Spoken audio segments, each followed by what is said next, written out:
Hello and welcome to Housesteads Roman Fort on Hadrian's Wall. Housesteads Roman Fort is one of the best preserved Roman forts in Britain, and it's a real archaeological gem. One of the amazing things about Housesteads is the fact that when people have visited here, they get a real sense of what it would have been like to actually live on Hadrian's Wall, because so much of the fort has survived into our modern age. Even though the fort here does seem huge, it was only the 5th largest fort on Hadrian's Wall. There were other forts which were much larger, but unfortunately over time have been destroyed by either being recycled or just because of time they haven't been excavated and discovered to the same level as Housesteads Roman Fort. What we're going to do now is I'll just take you on a short journey around Housesteads and tell you about some of the sites here. To start off with, just here we are standing beside the south gate, and going down the hill there would have been the civilian settlement, the vicus, where the friends, the family and the merchants who supplied the fort would have had their houses. So going down the hill, it's estimated that there was a population of 4,000 to 5,000 civilians living outside the fort and farming on the ridge terraces right the way down there. What we'll do now is I'll take you through one of the most impressive buildings on the site now, the commanding officer's house. So we'll just come up through here and I'll show you a bit more as we go on.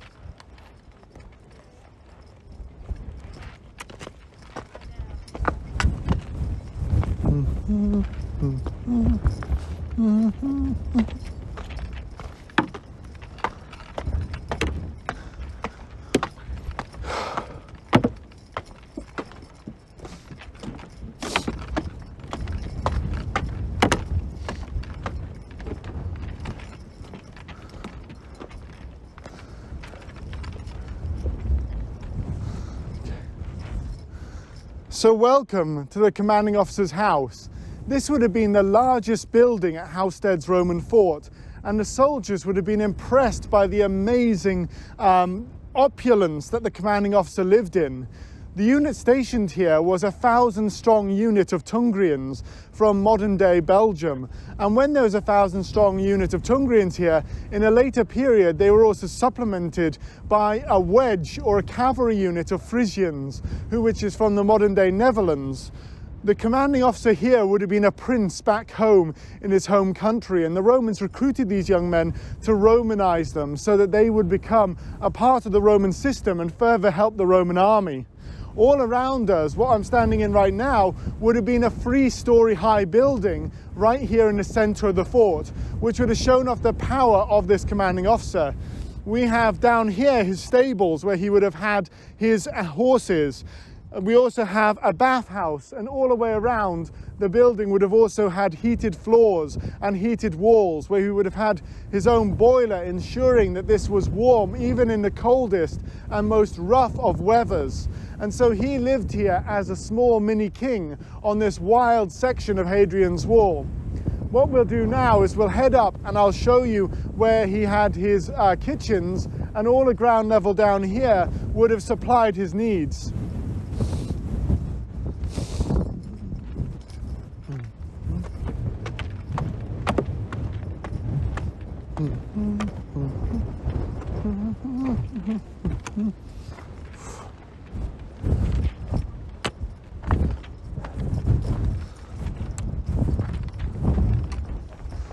So just down here, this would have been the commanding officer's kitchen.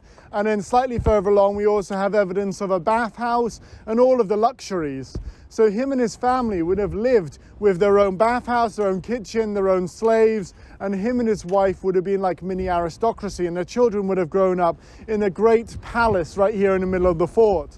All the other soldiers, though, didn't live to the same standards of the commander, as we'll see when we come to their housing in a little bit. So this gives you an idea of how the other half, these powerful Roman-sponsored princes, would have lived up here on the northern frontier. We'll just exit the commanding officer's house now and head up to another building slightly further along in the fort.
So, this building right here is the hospital at Housesteads Roman fort. The hospital is quite a rare building inside of the Roman forts here in Britain, or at least only a small number have been found so far, though further archaeology may discover that there may have been more hospitals in the future. On Hadrian's Wall, we know for certain of three. One at Segedunum Roman fort in the east, one at Carlisle Roman fort in the west, and one right here at Housesteads. So it may be that there were doctors posted at certain points along the wall, and these doctors would supply the needs of the forts nearby to them. The amazing thing about it is there seems to be inside the hospital building one room for every single one of the centuries here at the fort, and a century was 80 men. So it's likely that when each of the soldiers was ill, they would send their soldiers to a specific room in the hospital where they would have their own ward, and the doctor would then look after them and ensure that they were kept well and treated while they were here. We also think there was a surgical room where surgeries could be performed, and in the centre there would be a garden, much like a Roman villa. Alongside this as well, the hospital had its own toilet block too, so the soldiers would receive the best medical care that they could afford here at the Roman fort to look after them while they were up here on the northern frontier. Let's head to the headquarters building now.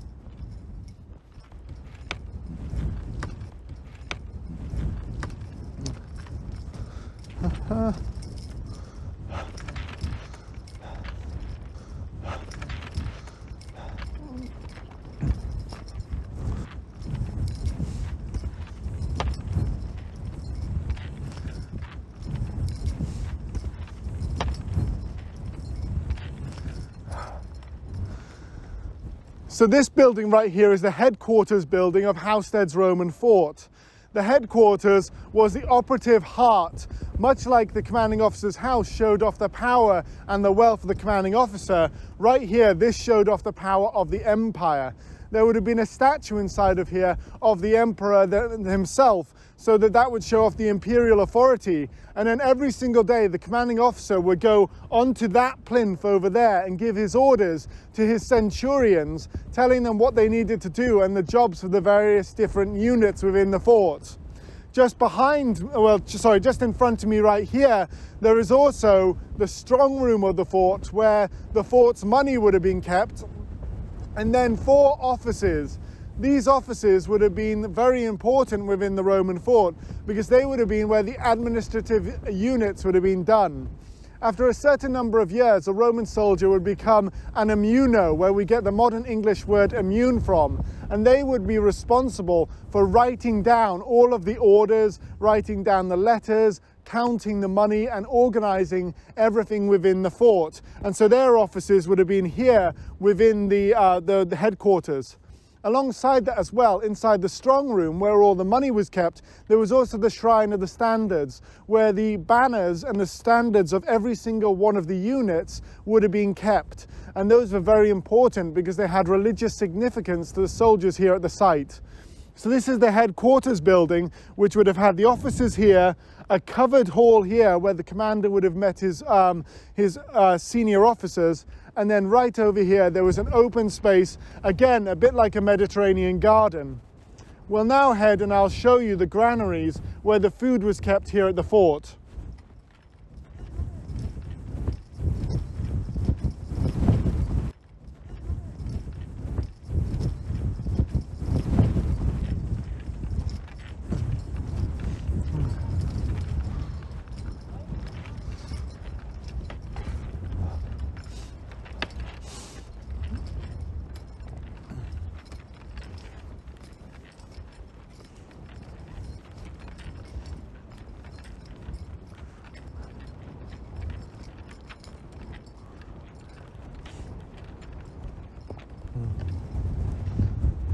Welcome to the Granaries.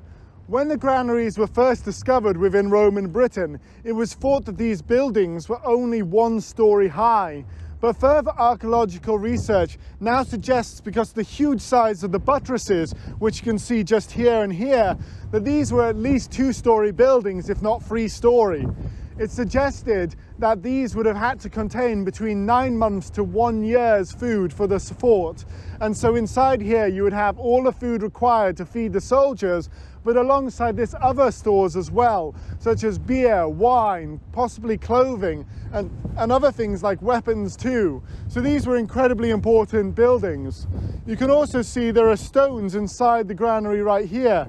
These stones were to raise the floor off the ground to ensure that air went underneath and kept the granaries nice and cool to preserve the food, and also would have kept vermin away from the food as well. You can see from the steps here that basically this was an area where they would load in and out the goods, and there's a possibility that there would be a joist where they would raise and lower goods into the various levels inside the buildings. So these would have been incredibly important buildings throughout the Roman Empire. During the 4th century, there is actually a slight change to the Southern Granary. What happened is half of it was turned into a hall or a house. And so we reckon that the granaries were being used less for storage in the later period and were starting to be converted to allow for extra accommodation within the fort itself. Now we'll just look at how the soldiers themselves lived.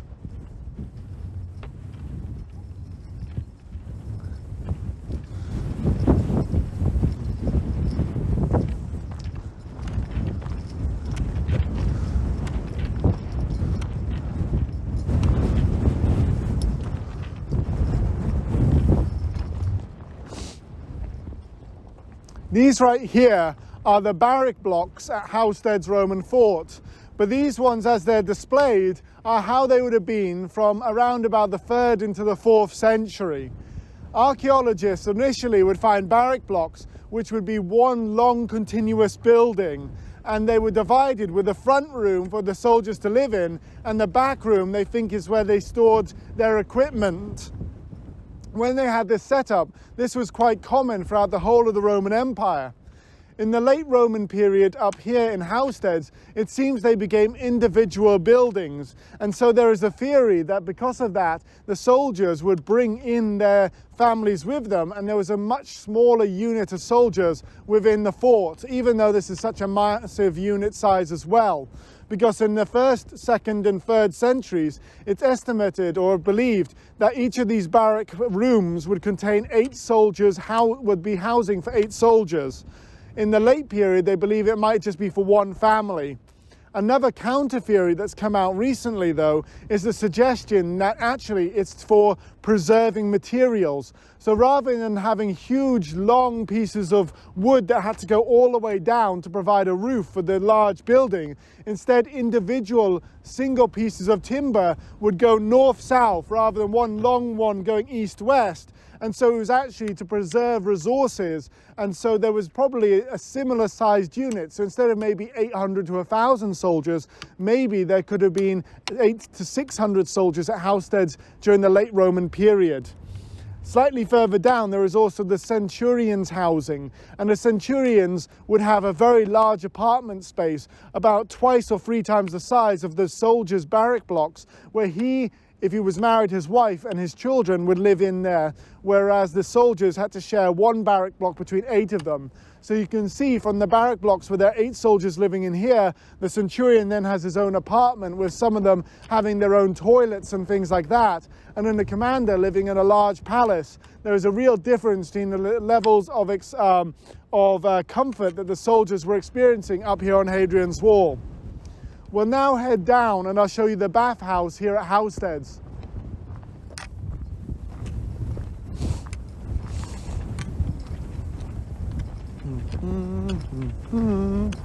Da, da, da, da, da, da.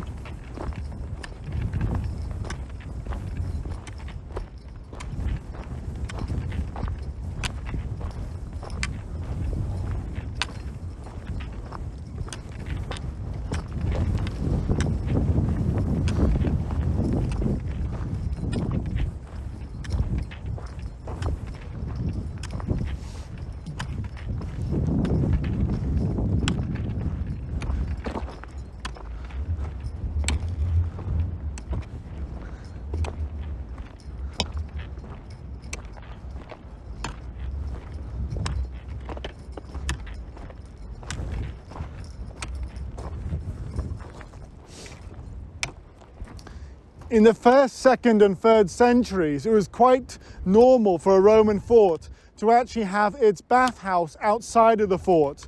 The main reason for this is because the water inside the bathhouse had to be heated by incredibly powerful furnaces. And these furnaces would require huge amounts of wood or coal or other materials to be burnt to heat up the water. And therefore they were a fire risk inside the fort.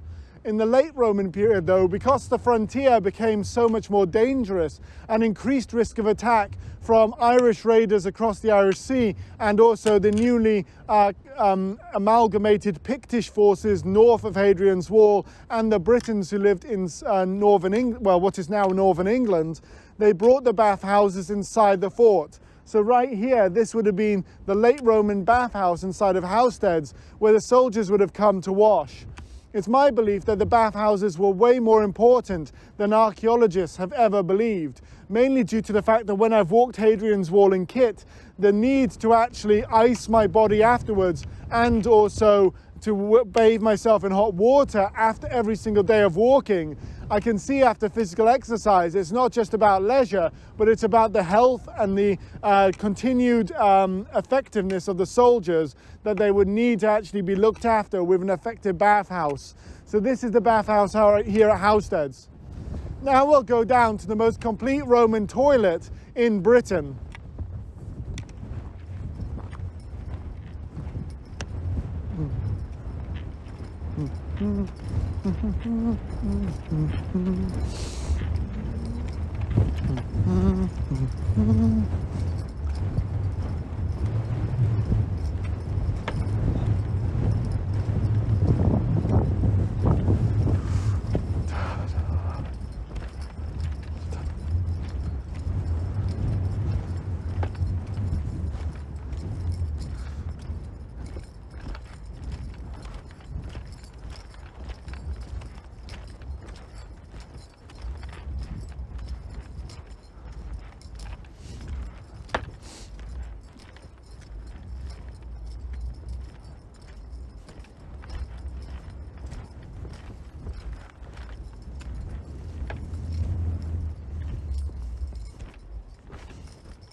Hello and welcome to the toilets at Housesteads Roman Fort. Now the toilets here at Housesteads would have been, like most Roman forts, at the lowest point in the fort. Now Housesteads, what they did is on every single part of the fort, wherever there was waste water, they had channels coming down the fort, winding down here. They would all gather together and then push their way through the toilet block. Unlike many other Roman forts, Housesteads didn't have easy access to a water supply because it's built directly on top of volcanic rock. When it's built directly on top of volcanic rock, this meant that the soldiers had to then gather their water, one from a small spring which is just over in this direction, which also had a small temple dedicated to water nymphs nearby to it in all likelihood. And then alongside that as well, they think they actually gathered the water off the roofs of the buildings whenever it rained. So when they gathered the water, they would then put it into massive cisterns like the one just behind me right here. When we have these massive cisterns, the overflow from the cisterns would then come down through these channels, go all the way around the toilet block, empty into the bottom, and then would push all of the waste fluids like urine and the feces or the poo out of the southeastern corner of the fort, and it would go down the hill in that direction. There would be a wooden box going around the outside with holes in where the soldiers and their families would have sat upon, and then when they sat upon that, it would then drop the waste directly below them and the water would push out. In the Mediterranean, they would go diving and collect sponges off the bottom of the Mediterranean Sea and then connect them onto sticks which they would use to wipe their bottoms when they were out in the Mediterranean. But here in northern Britain, it's very unlikely that they would have imported a sponge on a stick all the way up here to the northern frontier. So they think they used moss. And when they used moss, they would have your moss on a stick in one of the containers. You would pick it up, wipe your bottom, wash it in the other container, and then return it to the first container so that someone else could come and use it after you. So they had a very good system here to ensure that dirty wastewater and poo would be pushed out of the fort, and to ensure that the soldiers here would be kept healthy and not have to be living next to the waste that they generated. What we'll do now is we'll go to the south gate, where we'll conclude our tour of Housesteads.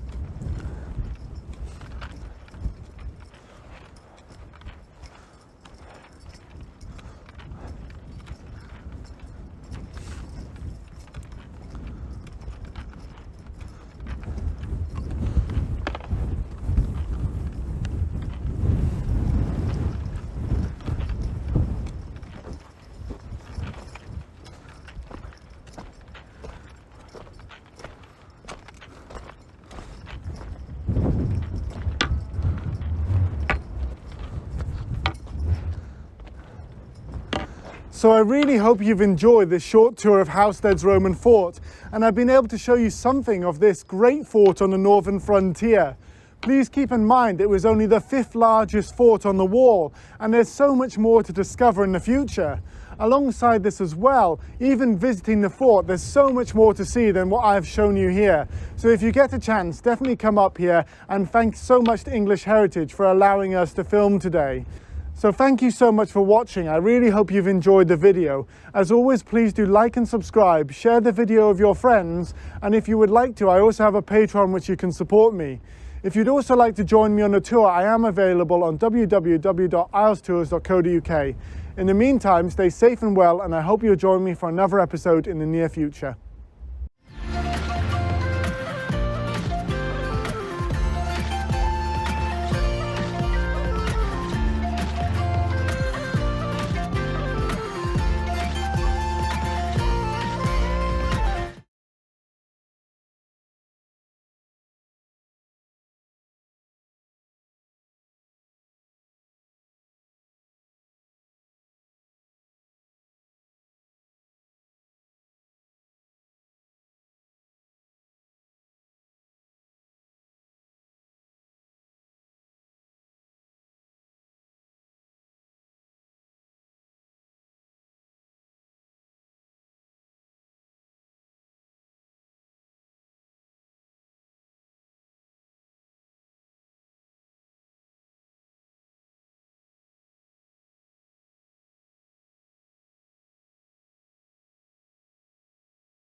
So welcome to the toilet block at Housesteads Roman fort. Most Roman toilet blocks were put at the lowest point of the fort. And the reason why is because what they would do is the water used within the fort would be channeled down through and then exit through one of the corners at the bottom of the fort. So right here at Housesteads, there's no natural water source for the fort itself. There's a spring just over to the east where they would have been able to gather water from the area over there. And there was also a small temple to local water nymphs. But they would gather, they think, water off the roofs of the buildings whenever it rained and then put it into massive cisterns like the one just over here. When they put it into there, they then set up a series of channels so the water or the overflow water would come out from here all the way down through into the toilet block, and then it would go around gathering speed, pour down, and then gather up the effluents, or what you generally would more likely know as poo, and then they would push it out of the fort. So soldiers would sit in here and they would have a raised wooden toilet block. When they had a raised wooden toilet block, they would then defecate down into the actual area underneath, and it would be pushed out of the fort to the southeast by the water going all the way around.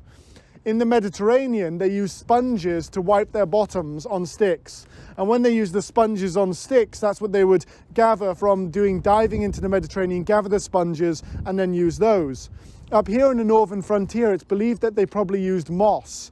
And so when they used moss, they would put the moss onto a stick, and you would take your stick when you came into the toilet block, you would wipe your bottom, and then you would wash it in the other one, returning it back to the original container so someone else could come and use it after you.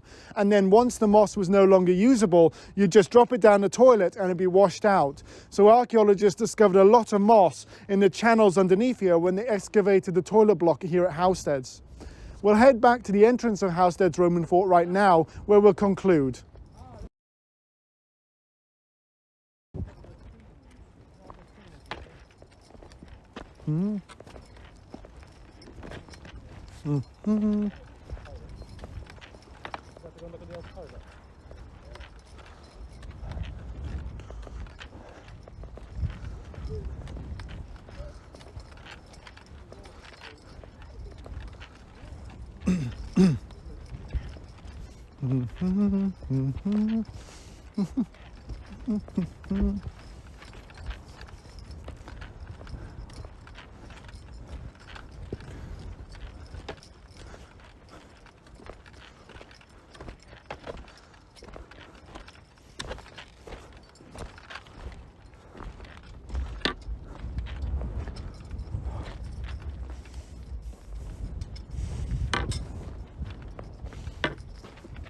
So welcome back to the south gate of Housesteads Roman fort. I really hope you've enjoyed this quick tour of Housesteads and that you've been able to discover something about this amazing fortress on the northern frontier of the Roman Empire. Obviously, there is so much more to discover, and I've only done a little bit of the information, so please come up here and visit this amazing location that is looked after by English Heritage. In the meantime, though, we look forward to showing you more of Hadrian's Wall for the 1900th anniversary this year, and that you will actually want to discover more about this amazing Roman frontier. Thank you as always, and we hope you'll join us in another episode in the near future.